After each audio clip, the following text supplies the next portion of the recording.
Hi friends, welcome to my channel Varalakshmi creative. ಇವತ್ತು ನಾನು ನಿಮ್ಗೆ ತೋರಿಸ್ತಾ ಇರೋ ರೆಸಿಪಿ ಚಿಕನ್ ಬಸ್ಸಾರು, ನಾಟಿ ಕೋಳಿ ಬಸ್ಸಾರು. ಬಸ್ಸಾರು ಅಂದರೆ ಎಲ್ಲರ ಬಾಯಲ್ಲೂ ನೀರು ಇರುತ್ತೆ. ಹಾಗಾಗಿ ನಾನು ಈ ರೆಸಿಪಿನ ಮಾಡಿ ತೋರಿಸ್ತಾ ಇದ್ದೀನಿ. ಅದಕ್ಕೆ ಕೆಲವೊಂದು ಐಟಮ್ಸ್ ಬೇಕಾಗುತ್ತೆ, ನಾನು ಅದನ್ನೆಲ್ಲ ರೆಡಿ ಮಾಡಿ ಇಟ್ಕೊಂಡಿದ್ದೀನಿ. ಅದು ಯಾವ್ಯಾವ ಅಂತ ಬನ್ನಿ ನೋಡೋಣ. ಈರುಳ್ಳಿ, ಒಂದು ಮೀಡಿಯಮ್ ಗಾತ್ರದ ಈರುಳ್ಳಿ, ಆಮೇಲೆ ಕಲರ್ ಬೇಕು ಅಂದರೆ ಬ್ಯಾಡಗೆ ಮೆಣಸಿನ್ಕಾಯಿ, ಕೊತ್ತಂಬರಿ ಸೊಪ್ಪು, ಒಂದು ಅರ್ಧ ಇಂಚಷ್ಟು ಶುಂಠಿ, ಆಮೇಲೆ ಬೆಳ್ಳುಳ್ಳಿ ಸ್ವಲ್ಪ ಜಾಸ್ತಿ ಈರುಳ್ಳಿ ಶುಂಠಿ ಕ್ವಾಂಟಿಟಿಗಿಂತ ಬೆಳ್ಳುಳ್ಳಿ ಕ್ವಾಂಟಿಟಿ ಸ್ವಲ್ಪ ಜಾಸ್ತಿ ತೊಗೊಳ್ಳಿ. ಆಮೇಲೆ ಹಸಿ ಕೊಬ್ಬರಿ ತೊಗೊಂಡಿದ್ದೀನಿ. ಅದಕ್ಕೆ ಚಿಕನ್ ಸಾಂಬಾರು ಮಾಡಬೇಕಂದ್ರೆ ಒಣಕೊಬ್ಬರಿ ಮೇಯ್ನ್ ಬೇಕು. ಹಾಗಾಗಿ ಒಣಕೊಬ್ಬರಿ ಒಂದು ಸ್ವಲ್ಪ ತೊಗೊಂಡಿದ್ದೀನಿ. ಎರಡು ಮಿಕ್ಸ್ ಮಾಡಿ ಹಾಕಿದ್ರೆ ಸಾರು ತುಂಬ ಟೇಸ್ಟಾಗಿರುತ್ತೆ. 1 kg ಅಷ್ಟು ಚಿಕನ್ನ ತೊಳೆದು ನೀಟಾಗಿ ರೆಡಿ ಮಾಡಿ ಇಟ್ಕೊಂಡಿದ್ದೀನಿ. ಈಗ ಅದಕ್ಕೆ ಸ್ಪೈಸಿ ಮಸಾಲೆಗೆ ನಾನು ಧನಿಯಾ ಪುಡಿ ಒಂದು 3 ಸ್ಪೂನಷ್ಟು ಧನಿಯಾ ಪುಡಿ ತೊಗೊಂಡಿದ್ದೀನಿ.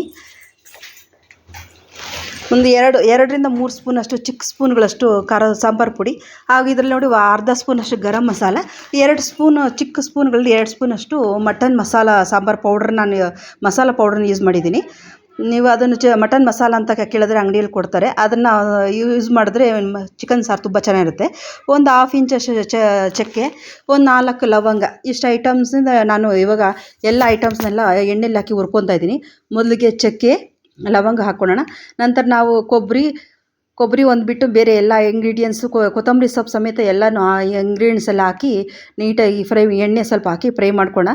ಜಾಸ್ತಿ ಸೀಸೋದು ಬೇಡ, ಒಂದು ಮೀಡಿಯಮ್ ಇದರಲ್ಲಿ ಫ್ರೈ ಮಾಡ್ಕೊಳ್ಳೋಣ. ಯಾರೆಲ್ಲ ನನ್ನ ಚಾನಲ್ ನೋಡ್ತಾ ಇದ್ದೀರಾ, ಸಬ್ಸ್ಕ್ರೈಬ್ ಮಾಡ್ಕೊಂಡಿದ್ದೀರಾ, ದಯವಿಟ್ಟು ಸಬ್ಸ್ಕ್ರೈಬ್ ಮಾಡ್ಕೊಂಡು ನೋಡಿ. ವಿಡಿಯೋ ಇಷ್ಟ ಆಯಿತು ಅಂದರೆ ಲೈಕ್ ಮಾಡಿ, ಫ್ರೆಂಡ್ಸ್ ಜೊತೆಲಿ ಶೇರ್ ಮಾಡಿ. ಕಾರ್ನರ್ ಸೈಡ್ ಮನೆ ಆಗಿರೋದ್ರಿಂದ ಸ್ವಲ್ಪ ಅಂಗಡಿಗಳು, ಅದು ಗಾಡಿಗಳು ಸೌಂಡ್ ಬರ್ತಾ ಇರುತ್ತೆ. ವ್ಯೂವರ್ಸ್ ದಯವಿಟ್ಟು ಅಡ್ಜಸ್ಟ್ ಮಾಡ್ಕೋಬೇಕು. ವಾಯ್ಸ್ ಓವರ್ ಹಂಗೆ ಕೊಟ್ಟರು ಕಷ್ಟ, ಹಿಂಗೆ ಕೊಟ್ಟರು ಕಷ್ಟ. ಈಗ ಒಂದು ಮುಷ್ಟಿಯಷ್ಟು ನಾನು ಕಳ್ಳೆಪಪ್ಪು ಹಾಕ್ತಾಯಿದ್ದೀನಿ. ಕೋಳಿ ಸಾಂಬಾರಿಗೆಲ್ಲ ಕಳ್ಳೆಪಪ್ಪು ಹಾಕಿಲ್ಲ ಅಂದರೆ ಸಾಂಬಾರು ನೀರು ಥರ ಹರ್ಕೊಂಡು ಹೋಗ್ತಾ ಇರುತ್ತೆ. ಈಗ ನೀಟಾಗಿ ಬಾಡಿಸ್ಕೊಳ್ಳೋಣ. ಸ್ವಲ್ಪ ಹೊಂಬಣ್ಣಕ್ಕೆ ಬಂದರೆ ಸಾಕು, ಜಾಸ್ತಿ ಫ್ರೈನೂ ಆಗಬಾರ್ದು, ಅಷ್ಟು ಹಾಗಂತ ಹಸಿನೂ ಇರಬಾರ್ದು, ಮೀಡಿಯಮ್ಮಾಗಿ ಫ್ರೈ ಮಾಡ್ಕೊಳ್ಳೋಣ. ಚಿಕನ್ ಸಾಂಬಾರಿಗೆ ಟೇಸ್ಟ್ ಕೊಡಬೇಕು ಅಂದರೆ ಒಂದು ಮುಷ್ಟಿಯಷ್ಟು ಗಸಗಸೆ ಹಾಕಿದ್ರೆ ತುಂಬ ಚೆನ್ನಾಗಿರುತ್ತೆ. ನಾನು ಲಾಸ್ಟಲ್ಲಿ ಆ್ಯಡ್ ಮಾಡ್ಕೊತೀನಿ ಗಸಗಸೆನ. ನೀನು ಸ್ಟವ್ ಆಫ್ ಮಾಡ್ತೀನಿ ಅವಾಗ ಗಸಗಸೆನ ಆ್ಯಡ್ ಮಾಡ್ಕೊಳ್ಳಿ. ಕಂಪಲ್ಸರಿ ಒಣಕೊಬ್ಬರಿ ಮತ್ತು ಗಸಗಸೆ ಚಿಕನ್ ಸಾರಿಗೆ ಟೇಸ್ಟ್ ಕೊಡುತ್ತೆ. ಇದು ಕೋಳಿ ಬಸ್ಸಾರು ಆಗಿರೋದ್ರಿಂದ ತುಂಬ ಟೇಸ್ಟಾಗಿರುತ್ತೆ. ನಾನು ಇನ್ನೂ ಒಂಥರ ವೆರೈಟಿಯಲ್ಲೂ ಮಾಡ್ತೀನಿ ಸಾಂಬಾರು, ಅದು ಇನ್ನೂ ಚೆನ್ನಾಗಿರುತ್ತೆ ಟೇಸ್ಟ್. ಈಗ ನಾನು ಬಸ್ಸಾರು ಮಾಡೋದ್ರಿಂದ ಈ ಥರ ಮಾಡ್ತಾಯಿದ್ದೀನಿ ನೋಡಿ. ಇದು ಒಂದು ಟೇಬಲ್ ಸ್ಪೂನಷ್ಟು ಗಸಗಸೆ ಸ್ವಲ್ಪ ನಾನು ಹಾಕಿದ್ದೀನಿ. ಗಸಗಸೆ ಸ್ವಲ್ಪ ಮುಂದೆ ಇದ್ದರೆ ಟೇಸ್ಟ್ ತುಂಬ ಚೆನ್ನಾಗಿರುತ್ತೆ. ಈಗ ಇದು ಸ್ವಲ್ಪ ಫ್ಲೇಮ್ ಆಫ್ ಮಾಡಿ ಆರಾಕ್ಬಿಟ್ಟಿದ್ದೀನಿ. ಅಷ್ಟರೊಳಗೆ ನಾನು ಅದು ಆರಷ್ಟರಲ್ಲಿ ಕೊಬ್ಬರಿ ಮತ್ತು ಮಸಾಲೆನ ಒಂದು ರೌಂಡು ಬರ್ತೀನಿ. ಈಗ ನೋಡಿ ಎಲ್ಲ ನಾನು ಮಿಕ್ಸಿ ಜಾರ್ಗೆ ನಾನು ಟ್ರಾನ್ಸ್ಫರ್ ಮಾಡ್ತಾಯಿದ್ದೀನಿ. ಇದ್ರ ಜೊತೆಲಿ ನಾನು ಇಟ್ಕೊಂಡಿದ್ದಂಥ ಸ್ಪೈಸಿ ಪೌಡರ್ ಕೂಡ ನಾನು ಮಿಕ್ಸಿ ಜಾರ್ಗೆ ಆ್ಯಡ್ ಮಾಡ್ತಾಯಿದ್ದೀನಿ. ಇದು ಒಂದು ರೌಂಡ್ ತಿರುಗಿದ ಮೇಲೆ ಆರಿರೋಂಥ ಮಸಾಲೆನ ಆ್ಯಡ್ ಮಾಡ್ಕೊಳ್ಳೋಣ. ಹಾಕ್ಕೊಂಡು ನುಣ್ಣಗೆ ರುಬ್ಕೊಬರ್ಬೇಕು.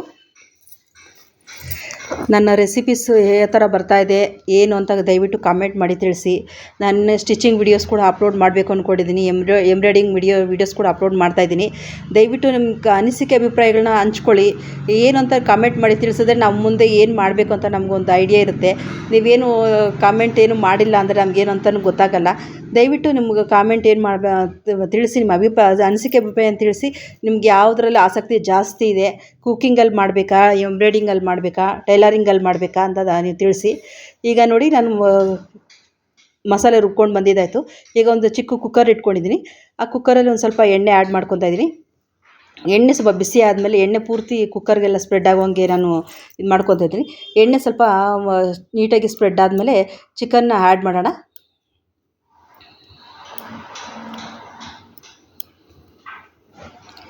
ಎಣ್ಣೆ ಸ್ವಲ್ಪ ಬಿಸಿಯಾಗಿದ ತಕ್ಷಣ ಚಿಕನ್ ಆ್ಯಡ್ ಮಾಡ್ತಾಯಿದ್ದೀನಿ. ಚಿಕನ್ ಸಾರಿಗೆಲ್ಲ ಒನ್ ವಿಜಲ್ ಬಂದರೆ ಸಾಕಾಗುತ್ತೆ. ಅದೇ ಮಟನ್ಗಾದರೆ ಜಾಸ್ತಿ ಒಂದು 5ರಿಂದ 6 ವಿಜಲ್ ಬರಬೇಕಾಗುತ್ತೆ. ಚಿಕನ್ಗೆಲ್ಲ 1 ವಿಜಲ್ 2 ವಿಜಲ್ಗೆಲ್ಲ ಬೆಂದು ಇದಾಗ್ಬಿಟ್ಟಿರುತ್ತೆ. ಹಾಗಾಗಿ ನನಗೆ 1 ವಿಜಲ್ಗೆ ಸಾಕಾಗುತ್ತೆ. 1 ವಿಜಲ್ ಇದು ಮಾಡ್ಕೊತೀನಿ. ಈಗ ನೋಡಿ ಚಿಕನ್ನೆಲ್ಲ ನೀಟಾಗಿ ಮಿಕ್ಸ್ ಮಾಡ್ಕೊತಾ ಇದ್ದೀನಿ. ಮಿಕ್ಸ್ ಮಾಡ್ಕೊಂಡ ನಂತರ ಇದಕ್ಕೊಂದು ಸ್ವಲ್ಪ ಅರಿಶಿನ ಆ್ಯಡ್ ಮಾಡ್ತೀನಿ. ಅರಿಶಿನ ಆ್ಯಡ್ ಮಾಡೋದ್ರಿಂದ ಚಿಕನ್ ಎಲ್ಲ ಬೇಗ ನೀಟಾಗಿ ಬೇಯುತ್ತೆ.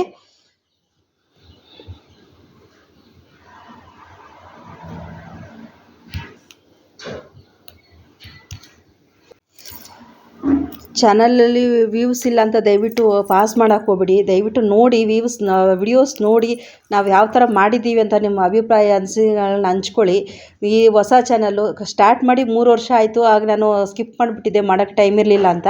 ಈಗ ಅನ್ಸೀಸನ್ ಆಗಿರೋದ್ರಿಂದ ಟೈಮ್ ಇದೆ ಅಂತ ಈಗ ನಾನು ಈ 2 ತಿಂಗಳಲ್ಲಿ ಏನಾದರೂ ಒಂದು ಸ್ವಲ್ಪ ಮಾಡಬೇಕಂತ ಮಾಡ್ತಾಯಿದ್ದೀನಿ, ಬಿಡು ಮಾಡ್ಕೊಂಡು ಮಾಡ್ತಾಯಿದ್ದೀನಿ. ನಿಮ್ಮ ಸಪೋರ್ಟ್ ನನಗೆ ತುಂಬ ಮುಖ್ಯ. ಯಾವುದು ಫೀಲ್ಡಲ್ಲಿ ನಿಮಗೆ ಬೇಕು, ಟೈಲರಿಂಗ್ ಫೀಲ್ಡಲ್ಲಿ ಬೇಕಾ, ಕುಕ್ಕಿಂಗ್ ಫೀಲ್ಡಲ್ಲಿ ಬೇಕಾ ಅಂತ ನಾನು ಕಾಮೆಂಟ್ ಮಾಡಿ ತಿಳಿಸಿ. ಅದ್ರ ತಕ್ಕಂಗೆ ನಾನು ವಿಡಿಯೋಸ್ನ ಮಾಡೋಕ್ಕೆ ಪ್ರಯತ್ನ ಪಡ್ತೀನಿ. ಈಗ ಮಸಾಲೆ ಹಾಕ್ಕೊಂಡಿದ್ದೀನಿ, ಹಸಿ ವಾಸನೆ ಎಲ್ಲ ಹೋದ್ಮೇಲೆ ಸ್ವಲ್ಪ ನೀರು ಮಿಕ್ಸ್ ಮಾಡಿದ್ದೀನಿ. ಈಗ ರುಚಿಗೆ ತಕ್ಕಷ್ಟು ಕಲ್ಲುಪ್ಪನ್ನ ಯೂಸ್ ಮಾಡ್ತೀನಿ. ಸಾಂಬಾರು ಅಂತ ಐಟಮ್ಸ್ಗಳಿಗೆಲ್ಲ ನೀವು ಕಲ್ಲುಪ್ಪು ಯೂಸ್ ಮಾಡಿದ್ರೆ ತುಂಬ ಒಳ್ಳೆಯದು, ತುಂಬ ಟೇಸ್ಟಿಯಾಗಿರುತ್ತೆ. ಈಗ 1 ವಿಷಲ್ ಅಷ್ಟೇ ನಾನು ಕೂಗ್ಸೋದು.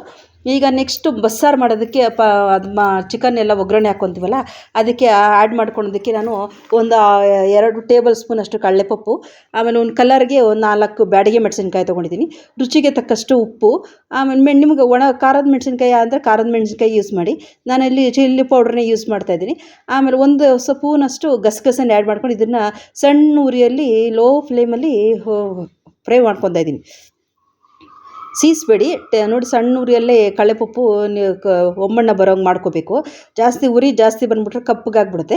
ಸಾಕು, ಇಷ್ಟು ನೋಡಿರಿ, ಈ ಥರ ಹುರ್ಕೋಬೇಕು. ಚೆನ್ನಾಗಿ ಹುರ್ಕೊಂಡು ಇದನ್ನು ಕೋರ್ಸಾಗಿ ಪೌಡ್ರ್ ಮಾಡ್ಕೋಬೇಕು. ಜೊತೆಗೆ ನೋಡಿರಿ ರೆಡ್ ಚಿಲ್ಲಿ ಪೌಡ್ರನ್ನ ಸಾಲ್ಟನ್ನ ಆ್ಯಡ್ ಮಾಡ್ತಾಯಿದ್ದೀನಿ.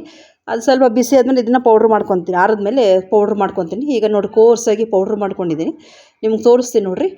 ಜಾಸ್ತಿ ನುಣ್ಣಗಿರಬಾರ್ದು, ಕೋರ್ಸಾಗಿ ಇದ್ರೇ ಟೇಸ್ಟ್ ಚೆನ್ನಾಗಿರುತ್ತೆ. ಈಗ ನಮ್ಮದು ಕುಕ್ಕರ್ ಪ್ರೆಷರ್ ಹೋಗಿ ವಿಜಲ್ ಬಂದು ಪ್ರೆಷರ್ ಹೋಗಿ ಸಾಂಬಾರು ರೆಡಿಯಾಗಿದೆ. ನಮ್ಮ ಸಾಂಬಾರು ತುಂಬ ಚೆನ್ನಾಗಿ ಸ್ಮೆಲ್ ಬರ್ತಾಯಿದೆ. ಸಾಂಬಾರೆಲ್ಲ ರೆಡಿಯಾಗಿದೆ. ಈಗ ನೋಡಿ ಚಿಕನ್ನು ಚೆನ್ನಾಗಿ ಬೆಂದಿದೆ. ಈಗ ಇದನ್ನು ನಾವು ಒಂದು ಜಾಲರಿಯಿಂದ ನೀಟಾಗಿ ಅದನ್ನು ಬಸಿಯೋ ಬಟ್ಲಿಗೆ ಶಿಫ್ಟ್ ಮಾಡ್ಕೋಬೇಕು. ಯಾಕೆಂದರೆ ಅದರ ಚಿಕನ್ನೆಲ್ಲ ನೀಟಾಗಿ ತೆಗೆದು ನಾವು ಒಗ್ಗರಣೆ ಮಾಡ್ಕೋಬೇಕು. ಎಲ್ಲ ನೀಟಾಗಿ ಸಾಂಬಾರನ್ನ ಸಪ್ರೇಟ್ ಮಾಡಬೇಕು, ಚಿಕನ್ ಸಪ್ರೇಟ್ ಮಾಡ್ಕೊತಾ ಇದ್ದೀನಿ.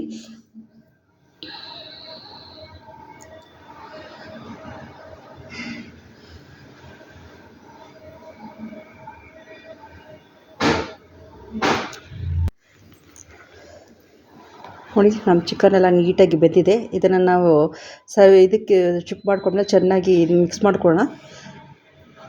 ಈಗ ಚಿಕನ್ನೆಲ್ಲ ಶಿಫ್ಟ್ ಮಾಡಿದ್ದಾಯ್ತು. ಈಗ ಬಸ್ಸಾರಿಗೆ ಪಲ್ಯ ಒಗ್ಗರಣೆ ಮಾಡ್ಕೊಳ್ಳೋಣ. ಯಾವ ಥರ ಮಾಡೋದು ಅಂತ ತೋರಿಸ್ತೀನಿ. ಇದಕ್ಕೆ ಸ್ವಲ್ಪ ಆಯಿಲ್ ಆ್ಯಡ್ ಮಾಡ್ಕೊತಾ ಇದ್ದೀನಿ. ನೋಡಿ, ಇದಕ್ಕೆ ನಾನು ಸಾಂಬಾರಿಗೆ ಸಪ್ರೇಟ್ ಒಗ್ಗರಣೆಗೆ ಮತ್ತು ಪಲ್ಯಗೆ ಸಪ್ರೇಟ್ ಒಗ್ಗರಣೆ ಇಟ್ಕೊಂಡಿದ್ದೀನಿ. ಬೆಳ್ಳುಳ್ಳಿ ಇದಕ್ಕೆ ಬೆಳ್ಳುಳ್ಳಿ, ಬ್ಯಾಡಗಿ ಮೆಣಸಿನ್ಕಾಯಿ, ಕರಿಬೇವಿನ ಸೊಪ್ಪು ಸಾಂಬಾರಿಗೆ, ಈರುಳ್ಳಿ, ಬ್ಯಾಡಗಿ ಮೆಣಸಿನ್ಕಾಯಿ ಮತ್ತು ಕರಿಬೇವಿನ ಸೊಪ್ಪು, ಬೆಳ್ಳುಳ್ಳಿದು ಪಲ್ಯ ಒಗ್ಗರಣೆಗೆ. ಈಗ ಎಣ್ಣೆ ಬಿಸಿ ಆಗಿದೆ, ಸ್ವಲ್ಪ ಸಾಸಿವೆ ಹಾಕ್ತಾಯಿದ್ದೀನಿ. ಸಾಸಿವೆ ಚಿಟ್ಲದ ಮೇಲೆ ಬೆಳ್ಳುಳ್ಳಿ ಸ್ವಲ್ಪ ಜಜ್ಜಿಕೊಂಡು ಬೆಳ್ಳುಳ್ಳಿನ ಆ್ಯಡ್ ಮಾಡೋಣ. ಸಾಸಿವೆ ಚೆನ್ನಾಗಿ ಚಿಟಪಟ ಅಂತ ಸಿಡಿಲಿ. ಈಗ ಬೆಳ್ಳುಳ್ಳಿ, ನನ್ನ ವಿಡಿಯೋ ಸ್ವಲ್ಪ ಸ್ಕಿಪ್ ಆಯಿತು. ಈರುಳ್ಳಿ ಮತ್ತು ಇದನ್ನು ನೋಡಿ ನಾನು ಹಾಕಿ ಒಗ್ಗರಣೆ ಮಾಡಿ ಅದನ್ನು ಹಂಗೆ ನಾನು ಇದಕ್ಕೆ ಸಾಂಬಾರಿಗೆ ಬಗ್ಗಿಸ್ತಾ ಇದ್ದೀನಿ. ಸಪ್ರೇಟಾಗಿ ಏನು ಒಗ್ಗರಣೆ ಹಾಕೋದೇನು ಬೇಡ, ಅದರ ಹಾಕಿ ಹಾಗೆ ಇದು ಮಾಡೋಣ. ಇದು ಸಾಂಬಾರು ರೆಡಿಯಾಗಿದೆ. ಬೆಳ್ಳುಳ್ಳಿ, ಬ್ಯಾಡಗಿ ಮೆಣಸಿನ್ಕಾಯಿ, ಕರಿಬೇವಿನ ಸೊಪ್ಪು ಇಷ್ಟು ಹಾಕಿದ್ರೆ ಸಾಕಾಗುತ್ತೆ ಸಾಂಬಾರಿಗೆ. ಈಗ ಮತ್ತೆ ನಾನು ಅದೇ ಪ್ಯಾನ್ಗೆ ಎಣ್ಣೆ ಆ್ಯಡ್ ಮಾಡ್ತಾಯಿದ್ದೀನಿ. ಈಗ ಎಣ್ಣೆ ಆ್ಯಡ್ ಮಾಡಿ ಸಾಸಿವೆನ ಹಾಕ್ಕೊಂಡೋಣ.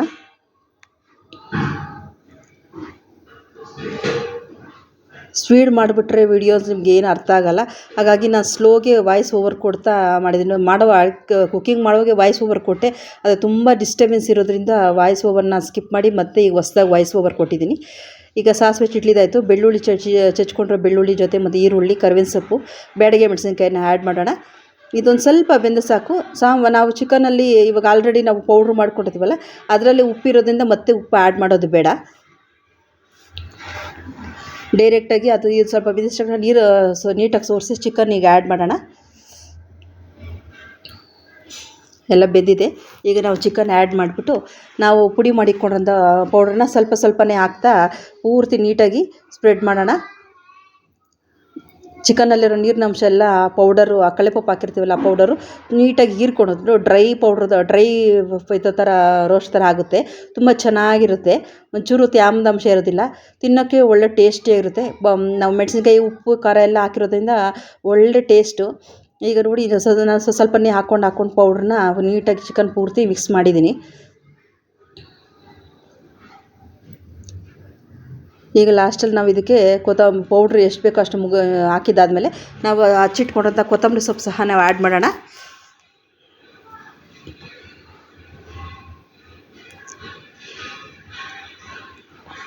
ಕೊತ್ತಂಬರಿ ಸೊಪ್ಪು ಆ್ಯಡ್ ಮಾಡಿ ಮಿಕ್ಸ್ ಮಾಡ್ತಾಯಿದ್ದೀನಿ. ಈಗ ಮಿಕ್ಸ್ ಮಾಡಿ ಸರ್ವಿಂಗ್ ಬೌಲ್ಗೆ ಶಿಫ್ಟ್ ಮಾಡೋದೆ. ನೆಕ್ಸ್ಟು ನೋಡಿ ನಮ್ಮದೆಲ್ಲ ಶಿಫ್ಟ್ ಆಯಿತು. ಇದನ್ನೇ ಜಾಸ್ತಿ ಹೊತ್ತು ಒಲೆ ಮೇಲೆ ಇಡೋದೇನು ಬೇಕಿಲ್ಲ, ಮಿಕ್ಸ್ ಮಾಡಿ ತೆಗೆದ್ರೆ ಮುಗೀತು. ಚಿಕನ್ ಕೋಳಿ ಬಸ್ಸಾರು ರೆಡಿ. ಸಾಂಬಾರು ರೆಡಿ ಇದೆ ನೋಡಿ. ಸರ್ವಿಂಗ್ ಬೌಲ್ಗೆ ಶಿಫ್ಟ್ ಮಾಡಿದ್ದೀನಿ. ಈಗ ನಾವು ಬಸ್ಸಾರು ಮಾಡಿರೋಂಥ ಚಿಕನ್ ಪಲ್ಯನ ನೋಡಿ ನೀಟಾಗಿ ಇದಕ್ಕೆ ತೆಗಿತಾಯಿದ್ದೀನಿ, ಬೌಲ್ಗೆ ತೆಗಿತಾಯಿದ್ದೀನಿ.